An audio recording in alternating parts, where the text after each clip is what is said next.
we're gonna just... Sorry, I only have two monitors and they are both a little small. I want to be able to see. Okay, cool. We are good to go. Okay, so hi everybody. Welcome to Lettering for Webtoon and Beyond. We're gonna talk a lot about lettering as an art form, which doesn't necessarily self-contained to Webtoon alone, but we're also gonna focus a lot on optimizing everything so it reads well on mobile because, you know, the majority of Webtoon readers are mobile. So let's get to it. So before we get into it, I want to just lay out my qualifications. Why would you trust me at all? So I'm Eli Hart. I am the author of OmniPresence, which is currently in the Hidden Gems running on the Canvas Awards. I've been doing comics for about 2 years professionally, but I've been studying comics for over 10. I do have a BFA, but it's sure as heck not in this. So I do know how to draw. I know how art works. But all my comics training is self-directed and fairly informal. That being said, I have had a few mentorships, and yeah, I work on multiple Canvas series. Most notably, I work with Merryweather Comics on a lot of their things. uh, but yeah, and also going forward with this panel, I work in Clip Studio Paint, and not Illustrator or Photoshop. So all of the all of the tips and tricks that I give you and all the tools that I'm going to give you are going to be based around Clip Studio Paint. If you ask me about vectors, don't, because I don't know what I'm talking about. But yeah, so let's talk letters. So before we get into the very specifics, let's talk about some big ideas that are going to kind of carry us through the rest of the advice that I'm going to lay out for you. Readability and clarity is the most important thing. If you can't read it, readers will not stick around. I know that's a really big brain idea. But basically, if your comic is too hard to read, then you're going to drive readers away from your art, even if it's like a really good story and really good artwork. If they can't read, then what's the point of the comic? But moving on from that idea, letters are visual sound. So not only do you want something that's readable, that looks like, legible, but you want something that kind of pairs with the tone and pairs with the artwork, in order to create in your brain as the creator and in the reader's brains as the audience, the sound that you want. What kind of voice do you want your characters to carry? What kind of sound effects do you want to have? Do you want things to sound sharp and tinny? Do you want them to sound round and fluffy? And there's visual ways to convey that, but we'll get into that in later parts. We're going to be talking about some conventions and air quote rules today. But you can break rules as long as you do it consistently and as long as it doesn't impair your clarity and readability. Usually breaking those rules or tweaking them a little bit, as long as you're consistent with it, equates to style. And as you practice more and as you just keep making comics, you'll hone that style as you go along. Gonna take a sip of water. Okay, but on the note of style, usually the best lettering styles kind of go unnoticed because your goal is to have your readers read. So if the lettering style is too flashy or gets in the way of the art, then it'll start drawing away from the project as a whole. As a letterer, you really want to look and see what complements and what makes the comic the best it can be. But as I mentioned briefly earlier, these are all conventions and not rules per se, what I'm going to get into. So on your own artistic journey, just take a step back and feel free to just kind of go crazy sometimes. I know when I'm working on OmniPresence, that's really my space to experiment, and I break rules all the time with that comic. And sometimes I go back and I'm like, well, maybe I shouldn't have done that. But at least I learned, and at least I can implement what I did like into my style later. All right, so let's talk your standard dialogue. So when you're looking for a dialogue font for your comic, you're going to want something that's generally simple and readable. I prefer an all caps font just because it reads a little bit better on WEBTOON. But also, there's a whole history with print comics in all caps and how like the original the original printers for comics were really low quality paper with really bleedy ink. So the standard that's been become, you know, comic font style is all caps just because it was the most readable thing for really crappy paper and ink.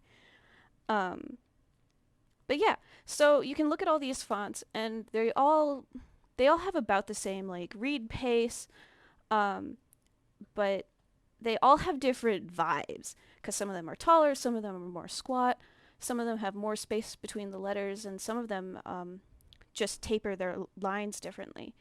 The effect might be different for you than it is for me, but regardless, each of these should have a slightly different effect. You're not going to be like, there's no wrong answer to what you pick for your comic as long as it's readable. But generally, you want to look at something that pairs with an art style. With, like, if you look at Milk Mustache, which is the one closest to my little VTuber face, that's generally one that I would use for, like, maybe something personal, something slice of life, just because it looks a little bit more like handwriting. It looks a little bit more... It looks a little less comic standard. But if you go to, like, Anime Ace and Wild Words are both very, like, they're both used in professional, like, manga lettering. So they give a very professional manga vibe. And that's a completely different read than, you know, Milk Mustache. Generally something you want to keep an eye on. Each of these fonts has different spacing between the lines and between the letters themselves. If that kind of thing, if say you want to have a denser lettering style, you might want to try to pick a font with less space between the lines. But if you want to give your stuff room to breathe, you might want to have more room between those lines. But yeah. And that's not to say, okay, so let's talk about having multiple fonts in one comic. Generally, this is something I try to avoid, but if you have a very specific voice that is different from the normal, like, speaking tone of your main characters, of generally the people in your world, you can change the font. I recently used Man Machine, and I'll show the example later, for lettering a giant robot lady for one of Mary's comics. But that's because she distinctly needed to sound different, weird, and like a robot. If she was just a normal, you know, one of Mary's normal anime ladies, just would have used Wild Words. But yeah, it's for emphasis. And when you're keeping in mind emphasis, you want to make sure that you're not emphasizing everything, because if you start emphasizing everything, then you emphasize nothing. But also, if you throw in a gazillion different fonts, you will also have the problem of it feeling cluttered, and you don't want your reading to feel cluttered and distracting, because your whole point is to complement the art and the writing. Lost track of my mouse for a second there. Where to get these fonts? Please don't download from Defont 1001 fonts unless you know for sure that the font you're using is freeware.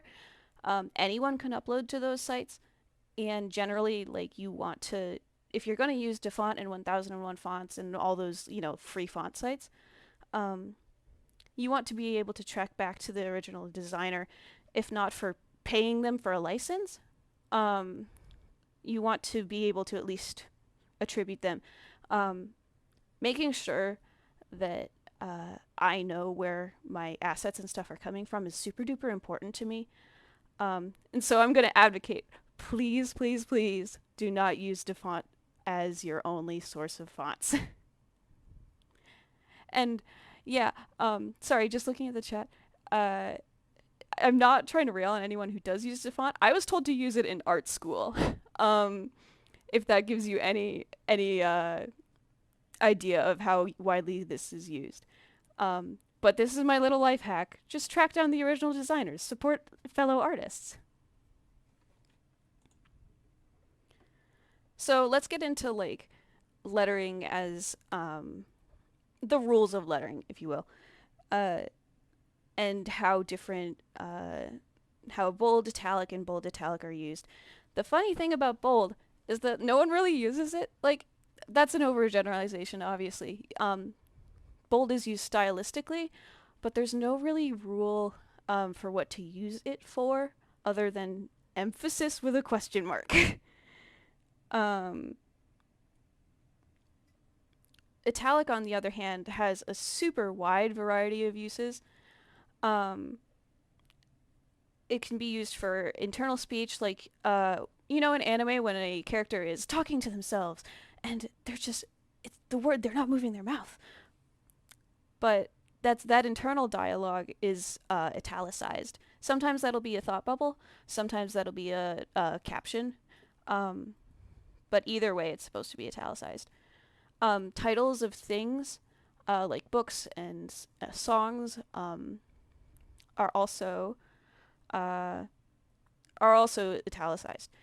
And non-English, like I think the sorry, um, if your comic is mainly in English and your character is suddenly speaking non-English, this is not translation. Translation is a different thing. You use less than, greater than brackets for that.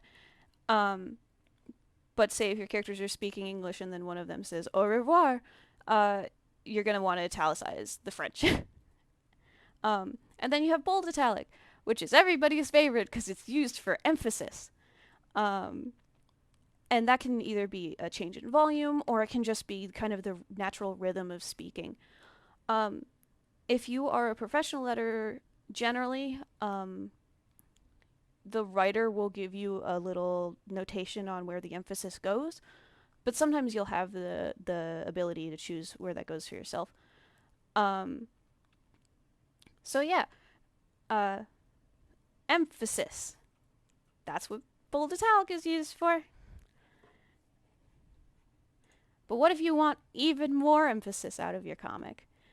Well, there's a lot of things you can do. Stylistically, I like to use the main color of my dialogue as an edge and then make my font white for super emphasized dialogue and sometimes for shouting. But I also use my handwriting if, like, say a character is a little off kilter and, like, there's no font that would portray that off kilterness enough. Generally, I'll just go, like, what if I just use my crazy little handwriting? I'm by no means a hand letterer. It is hard to be a hand letterer, and it takes a lot more work, so I don't do it. Generally, on the note of hand lettering for your normal dialogue, if you do want to do that, there are sites where you can upload. You can get a form and upload your handwriting as a font. Upload your handwriting and get it back as a font. Excuse me. That is generally probably the most clean way of quote unquote hand lettering, but then you kind of lose the actual, gesture of lettering it. How I hand letter when I do it is usually I will type it out beforehand and then use that as a template for how my handwriting should be spaced. But like I said, I'm not by no means a professional hand letterer. It's hard. Hats off to the people who do it. Okay, so let's talk a little bit about grammar and punctuation. So at the end of sentences, if you use dot dot dot, the ellipses, it's usually for trailing off. You can continue ideas with it, um, but usually it's a little softer. Dashes are for continuations, but with maybe a little bit of a stagger, a little bit of an interruption. Um, Both of these things generally are also used in like prose writing, um, but they're used a lot less. You can use ellipses and dashes more than you would in standard writing for like novels and books, um, because they read differently, they sound different in comics. Um, Double dashes are for like either taking a breath or hard interruptions. You can see in my little example, like this character was about to swear and got interrupted. That's when you want to use a double dash. Um, and just a little notation on the punctuation that follows maybe a bold or a bold italic or an italic. You want to carry those bolds and italics into your punctuation um, as you're writing. And then let's talk about the crossbar I for a little bit. This is a very small rule, but it's one of the most important rules when you're using an all caps font. Most, if not all, comics fonts that you find professionally will have a capital I that is different from the all caps but lowercase I. You can see the I can't believe. The I in believe is a different type of I than the personal pronoun I. Um, Whenever you type the personal pronoun I, it should be crossbar. Um, and crossbar just means those little, perpendicular lines on top and bottom. That just makes it so that people know when a character is saying I, because if you just look at the little vertical line, sometimes that can get lost. Um, yeah. Uh, but that's like a really quick little rule. So sorry, my cat. Let's talk about line stacking. Um, so your goal with line stacking is to create, oh my goodness, Kage, is to create a diamond. You want your shortest lines up at the top, um, and your middle to be wider. I'm so sorry. Um, Sorry, completely lost my thought as soon as my cat meowed. Anyways, Don't worry, it's cute. but yeah, uh, um, you if you create something, if you create a diamond that's too long, it works sometimes, like big sometimes here, um, for Webtoon because it is vertical scroll. And generally, longer bubbles tend to come from people who are used to manga conventions where the Japanese is vertical. Um, but when you're doing English language lettering, and especially if you have more squarish panels, generally those diamonds are going to be your go to shape because they fit best within the rounded rectangle bubbles, and their use is most dynamic in a composition if you need to scoot things around. Um, Wide bubbles are the ones you want to avoid the super duper most. Because if your bubble is too wide, like maybe you're trying to save on vertical space, I get it, and they do have their uses sometimes. Um, but super wide bubbles are super unwieldy, and it makes it look like more words. And when you're reading a comic, the last thing you want to do is read a novel. But yeah, so diamonds are the perfect shape to keep people reading. So let's talk about the anatomy of the balloon a little bit. And by anatomy, I mean there's 2.5 parts. Um, your standard balloon bubble is going to be a rounded rectangle. Some people use perfect ovals, but they look a little off, in my opinion. The rounded rectangle works a lot better with, fonts that are rectangular. You can't make oval text lines, you can only make rectangle text lines. So the rounded rectangle works perfectly for that. Um, and we'll get into other shapes later, but we're talking standards here. Um, the tail. So you want to keep your connecting point between your tail and your bubble about the same width as the height of your font. Um, you can go smaller, you can go bigger. Like I said earlier, those are stylistic decisions. But standardly, the width of the tail at the connecting point is as tall as the font you are using. Sorry, I just realized people are reading my memes. I hope you guys like the memes. Um, oh my gosh, sorry. Completely sidebar. Um, my on another point of grammar, if you have words that are too long, like roommates, to fit in your lines standardly, hyphenate them. Just hyphenate them at a point where if it's a compound word, where the two words separate. If it's not a compound word, just do it at the syllables. Um, but you can definitely hyphenate and create a new line if it helps you stack your bubbles better. Um, but going back, you you want your tails to also come to a nice point. Um, Clip Studio has a problem a little bit where your points will get kind of thick. Um, you can use the vector line tools to kind of thin those down. But sadly, there aren't quite the corner options that, say, Adobe Illustrator would provide. But you can make it work. It's also so small when you go into Webtoon that people generally don't notice. Just a life hack. Make it so small people don't notice. No, that's a lie. Make it readable. But yeah. And then for line, which is going to be our second and a half part of the bubble, you can see the difference between some of the bubbles I was using earlier where I didn't bother to go in and change the line width, and these bubbles right here where I did.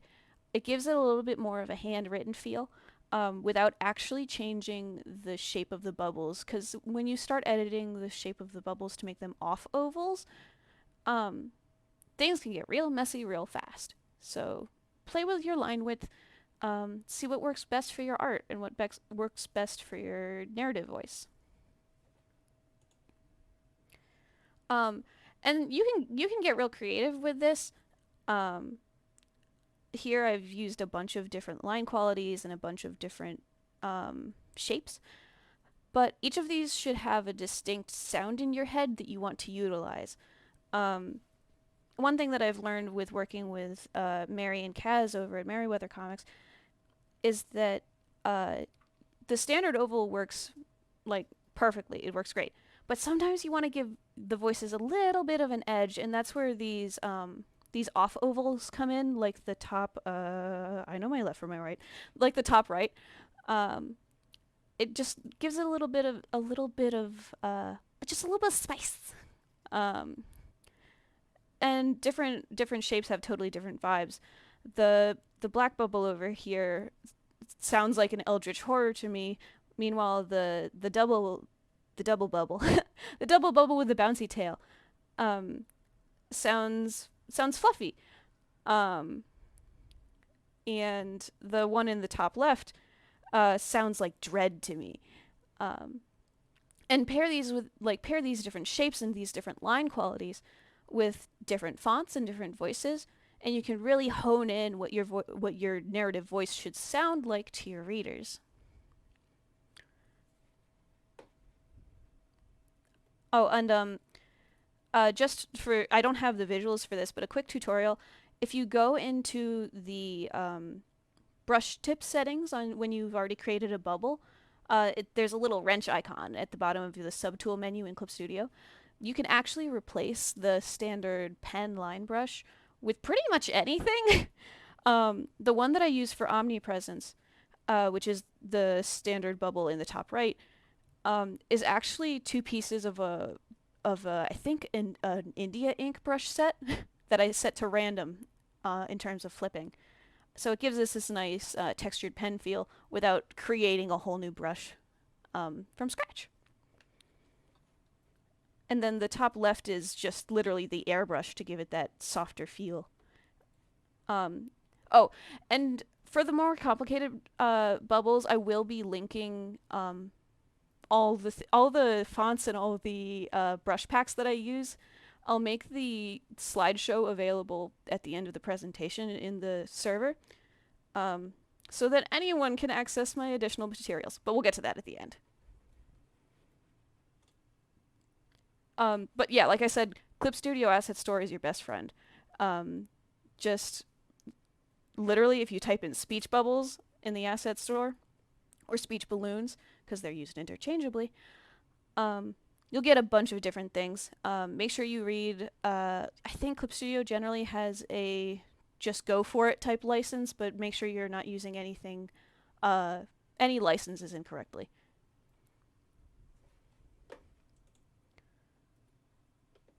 Okay, so let's talk about actually.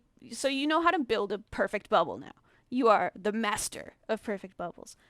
But you got art, and you need to place them on your art. uh, so you have some decisions to make. This is from my comic OmniPresence, um, and I have two different styles depending on what medium I'm in. Generally, with OmniPresence, all the bubbles stay within the borders of the panel. They can butt up against the panel, but they will never leave the panel unless it's for emphasis. I mean, we've talked about emphasis a gazillion times. But with Webtoon, everything changes because print format and Webtoon format are very much not the same. Um, with Webtoon, your goal is to create a much more well, you're pacing things for people scrolling, which is different than pacing things for people who are reading one page at a time. I let my bubbles extend out of the panel because it lengthens the reading experience. And sometimes with Webtoon, compositionally, that looks better. Here's another example from OmniPresence. You can see the print version on the left and the Webtoon version on the right. The Webtoon version is super duper stretched out, but in a matter of scrolling, that could be like 10 seconds tops, right? And you want to it's not necessarily a matter of keeping people there longer, but we've all gotten those too short, make it longer comments. And I think generally lettering is one of the best ways to pad out that runtime. Um, but with print, your goals are different. With print, you're trying to fit everything on the page and fit it on the page nicely. So, yeah, it really does come down to what do you want your work to invoke? What do you want? What are your goals as an artist?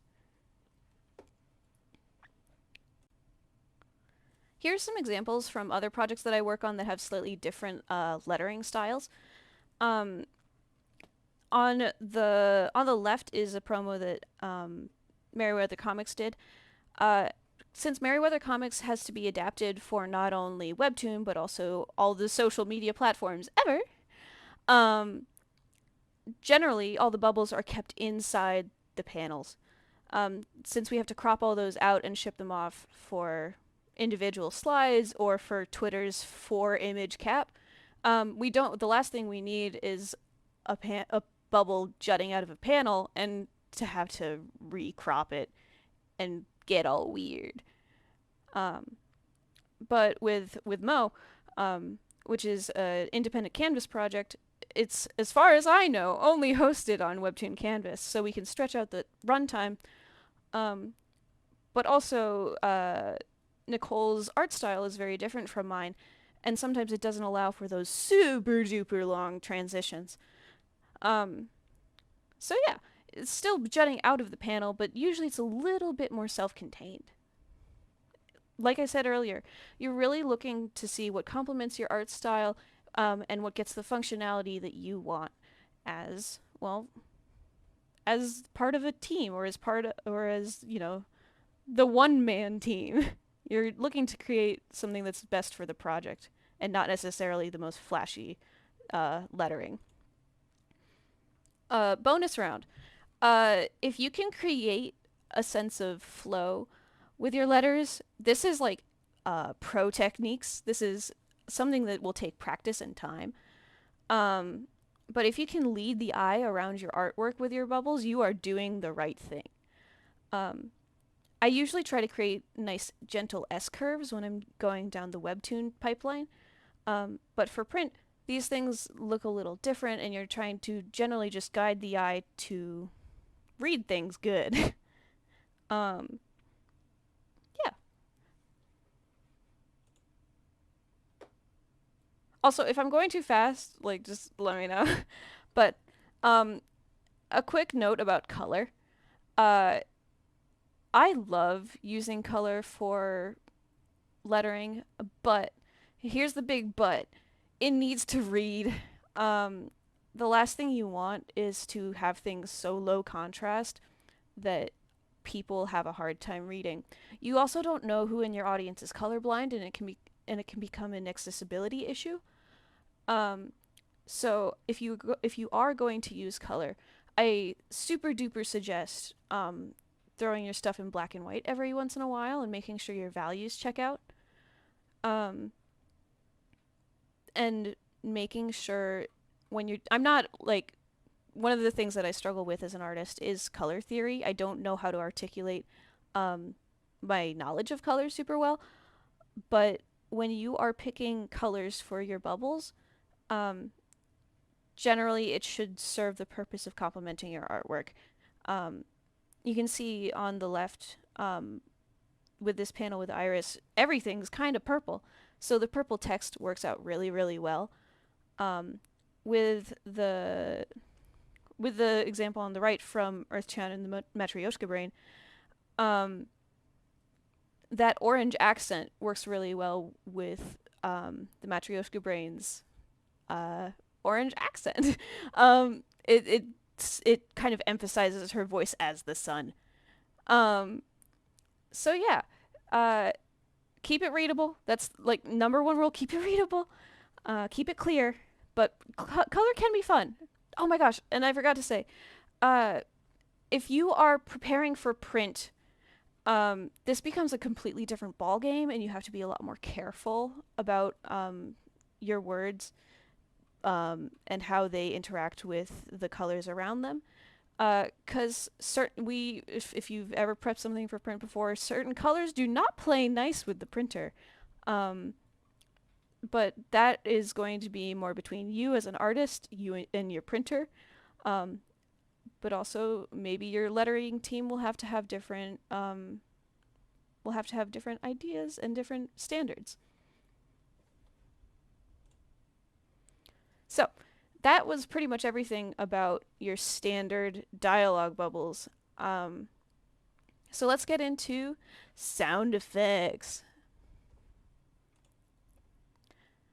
Sound effects have way fewer rules in terms of like actually composing them.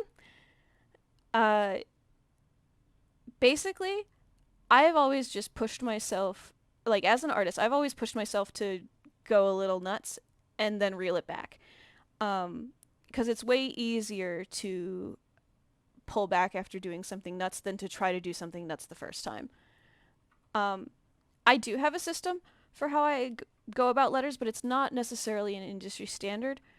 Um, I really like using gradients that complement the art and a nice border so that it's definitely 100% readable. Usually that border will be white or off-white, but not all the time. But just like with the rest of your fonts for your dialogue, you want to think about how these sound and how these interact with your art.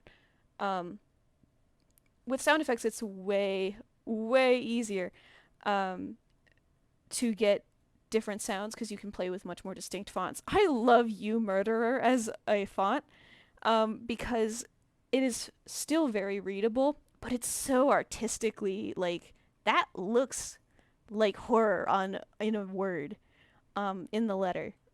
Uh, but each of these should invoke a different sound, and if they don't invoke a different sound, maybe you should sit back and think about maybe studying the media you consume and thinking what would those sound like on paper. Um,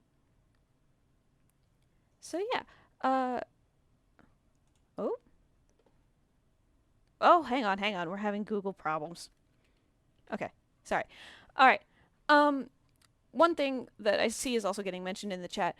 Uh, in Clip Studio, it's a little harder to manipulate text. The way I go about all these is I actually I have to type all these out and then rasterize them and then edit them. Um, but generally, the best rule that I can give with editing text in Clip Studio after it's been rasterized is you want to scale down instead of scaling up. If you have to scale up your font, and then you want to do anything like border effects, the border effects are going to get really janky really fast.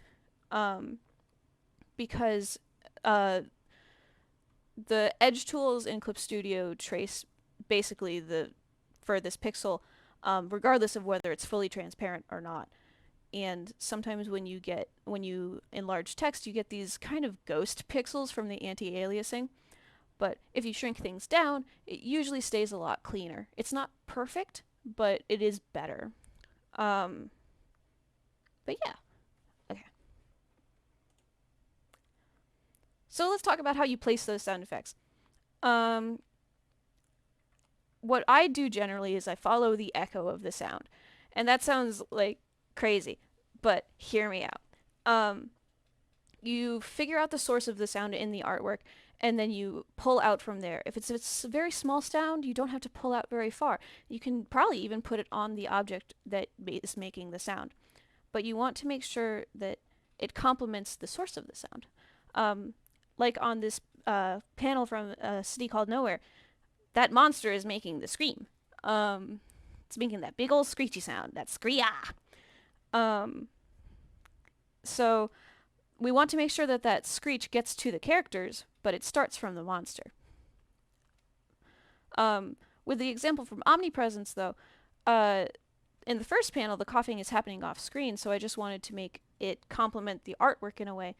But with the second panel, you can see that it's everything kind of trails back to Delilah who's coughing. Um, yeah. So just when you're thinking about sound and thinking about placement, think about volume as scale and making sure that your letters point to the right thing.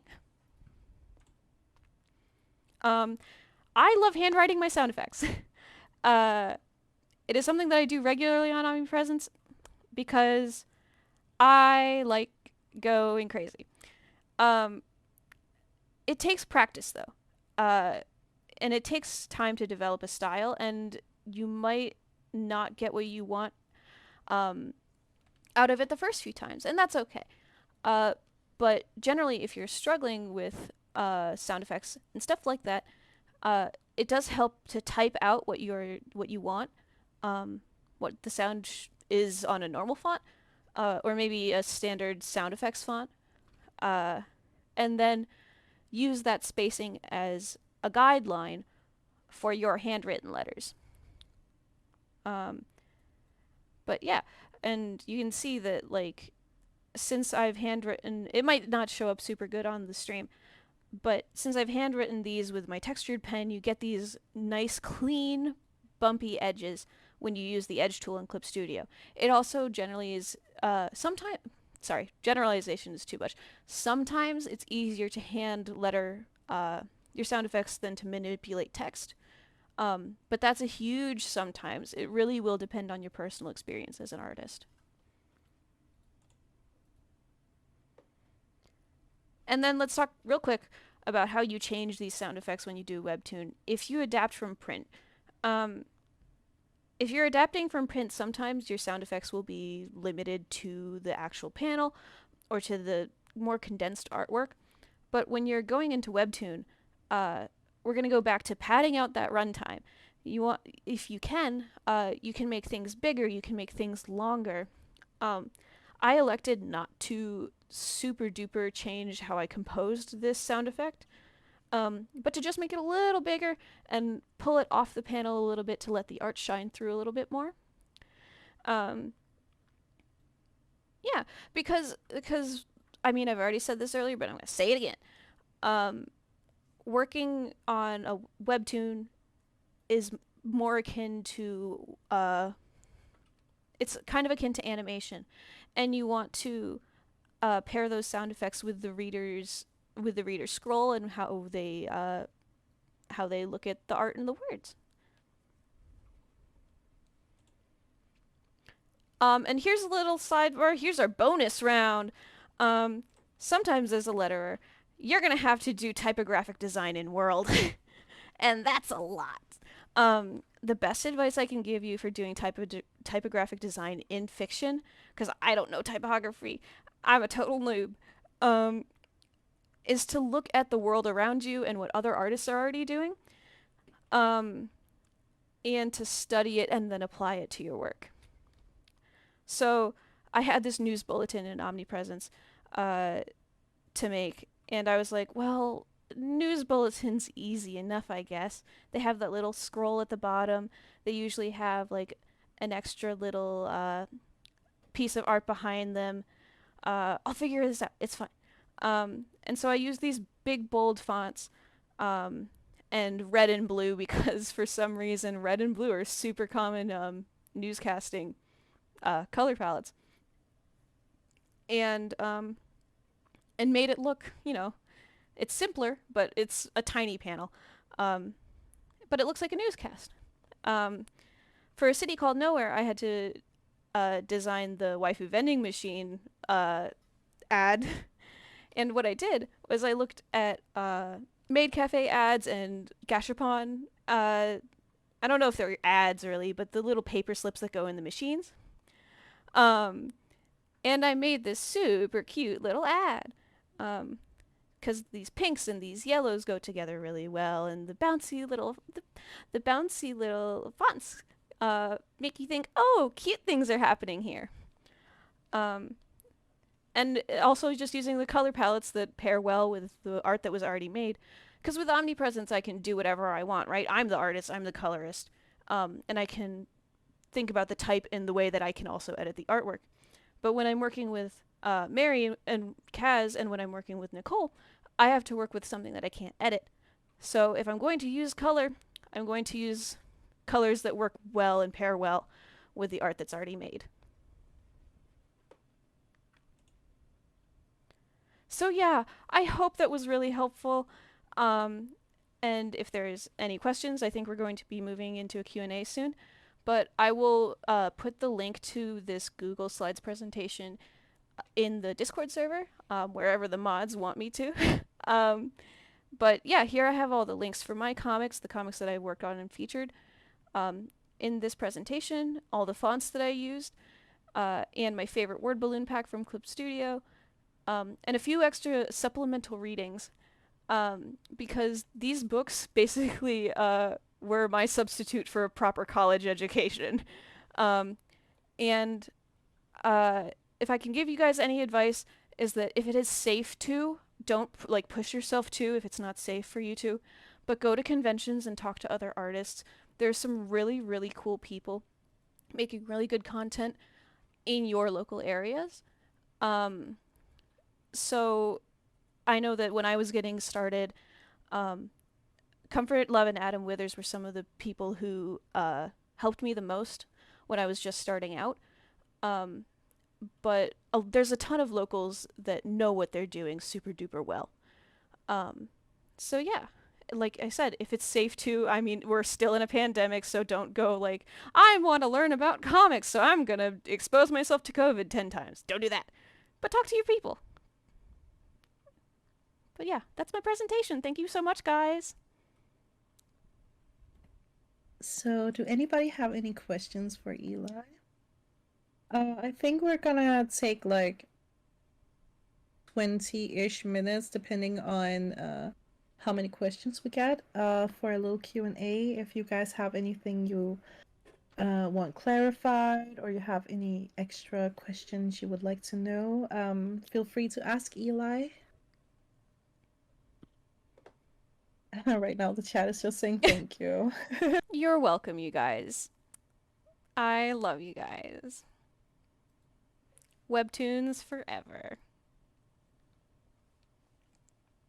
So, I noticed when you were showing the different balloons, a lot of people took notice on the tails. Can you talk a little bit about tails, maybe? Yeah, for the sure. balloons? Let me pull back to that super duper bubble page. So, Oh yeah, another person also asked. Uh, I don't know if you mentioned it before, oh, but is there a specific place you usually want the end of the tail to be? my bad. I totally wrote that down as something to talk about and then didn't. Um, It's okay. We're here to remind you. so when you're okay, before I talk about designing tails, um, so when you're placing the tail, generally you want it to be fairly short and pointing at the character's mouth. Um, and sometimes it'll look like pointing at ears or eyes, but generally, if you can get it to play nice, because Clip Studio does not play nice sometimes, um, you want it to point at the character's mouth. That's the best way that people are going to know who's talking. Um, you don't want to make super duper long tails if you can avoid it, just because they get unwieldy with the artwork. But if, say, someone's saying something from a distance and you want to kind of make it follow the sound, the echo, the distance, you can use long tails. Um, it really does come down to context. Uh, but yeah, point your tails at your people's mouths. Yum yum yum. Another person in the chat I want to ask about tails as well, because sometimes people invert the tails into the bubble, if that makes sense. Yeah. Are there any rules for that? So what people are doing when they're inverting the tails is they are showing you that the character is speaking off screen. Some people also, I know that I personally, when I'm lettering omnipresence, will often just make the tail physically go off screen.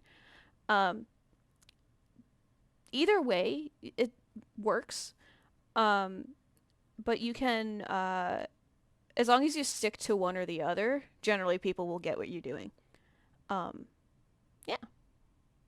But with the stylistic tail bubbles, um, all of these to me. Oh yeah. Sorry, I was reading the chat. All of these tails to me give different vibes. They give different sounds. The slightly wibbly wobbly tail is less anxious than the super S curve tail. Um, and the bouncy tail on the bouncy bubble just gives it a lighthearted feel. Um, Really, if you establish your own shape language, you can make whatever vibe works for you work for you. But yeah, And Cass says, or you can probably explain how you choose the font sizing, both for print and web. Also, examples when you vary font sizing. yeah. So, with font sizing, I don't quite. This is the thing where I'm like, yes, I'm a professional letterer, but I'm not quite that experienced. Um, is that between Omnipresence's print version and the Webtoon version, the DPI changes, and when your DPI changes, the normal size of the font also changes in relativity to your artwork. Um, so as long as you pick something, say, uh, so I do Omnipresence in 11 by 17 pages at I think 400 DPI. I think at that size, Blambot's back issues ends up being 12 as the most reasonable readable size. When I translate that into Webtoon, though, I have to shrink it down to 6.5. I don't even know if that's a real thing. Gonna be real. Um, but uh, 6.5 DPI is generally my safe zone for Omnipresence's speaking volume. Um, and it's worked really well for me so far. It took a little bit of finagling to see what worked. Originally, it was larger, and then I went a little too small. Um, but no one's complained about 6.5 DPI, 6.5 size font. My bad. Um, so yeah. Uh, but generally, if your volume changes, you can also change the size a little bit. Um, Whispering is a little weird, and I'll get into that. But shouting, just make your bubbles as loud as make your font as large as you see fit. For the volume you're trying to achieve. Obviously, if you triple the size of your font that's going to be a bigger sound than just scaling it up a little bit, like 110%. Like, those are different volumes, but you can play with that as an artist. For whispering, generally you don't want to make things too small, right? You don't want people to have to struggle to read it. Um, a trick you can do is just making the negative space around the text bigger rather than actually scaling down the font. But I do like to shrink the text just a little bit to get that whispery feel. Was there anything else? I can probably. Oh yeah. Okay. So it's kind of hard to see. Um, but on the promo for Apricot, um, behold my power, mortal is bigger than everything else, because it's louder than everything else. But yeah, hope that answered that question. Um, Someone in the chat is asking, on the note of font sizing, how many words should you have per bubble or per line in one bubble, or rather, what's the most ideal amount? Um, so that's gonna change a lot. Um, Sometimes you have like a monologue that goes on forever. Sometimes you're gonna have. Uh, Sometimes genres have differences. Like, I think people are way more forgiving if you have a romantic drama and the bubbles are a little bit more packed than if you have, say, an action comic. Um, Generally, I work with the print mentality that if I can avoid it, um, I will use no more than 40 words a page. Um, but for Webtoon, that gets a little harder because things are not pages and everyone's actual panel count is different. Um, oh my gosh, I forgot to talk about this too. I split bubbles up based on ideas. If one character is talking and they start a new idea, that should be a new bubble. Even if it's an offshoot of of an idea that was presented in a different sentence.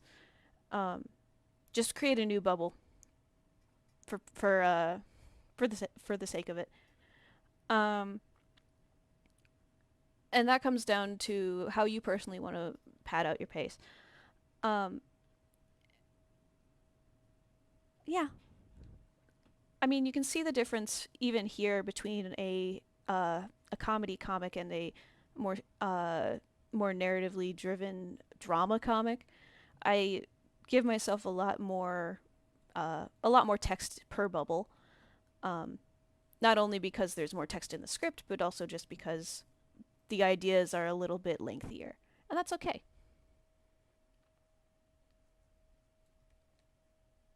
But yeah, Is there a rule about how much spacing you need around the words from the balloon yes, there sketch? is.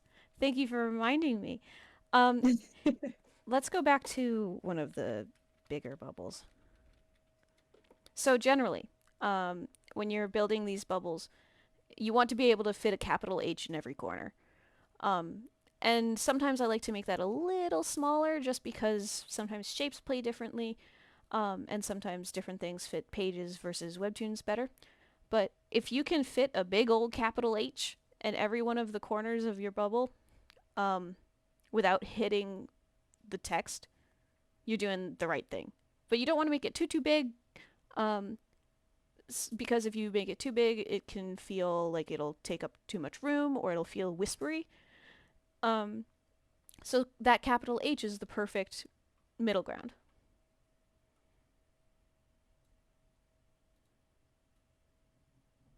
I think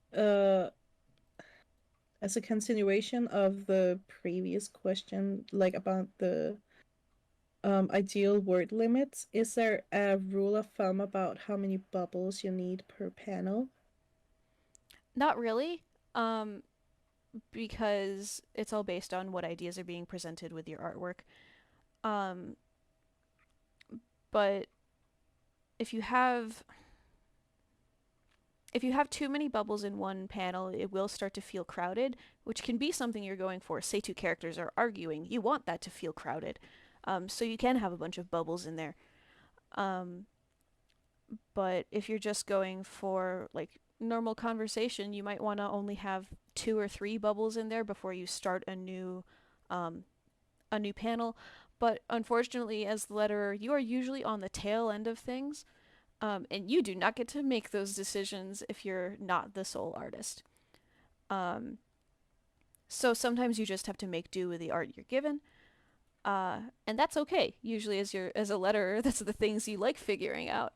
Um, but one of the best things you can do for figuring out how many bubbles you're going to get and making sure that it looks visually okay um, is to work with your artist or yourself if you're the sole artist and put rough bubbles in your thumbnails.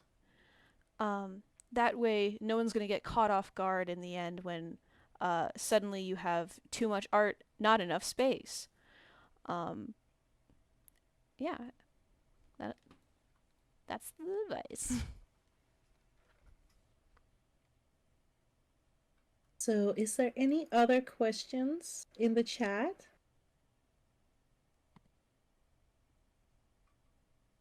I think not.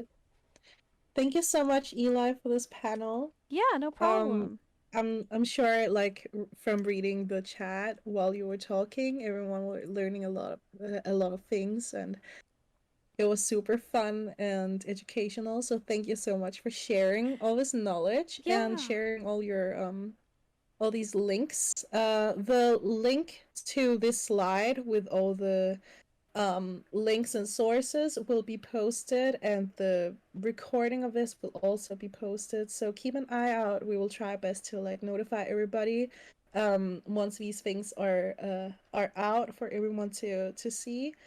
Thank you guys so much for attending this panel, Yeah, thank you so and much for coming, guys. It really means a lot to me, and I appreciate you all sitting and learning with me.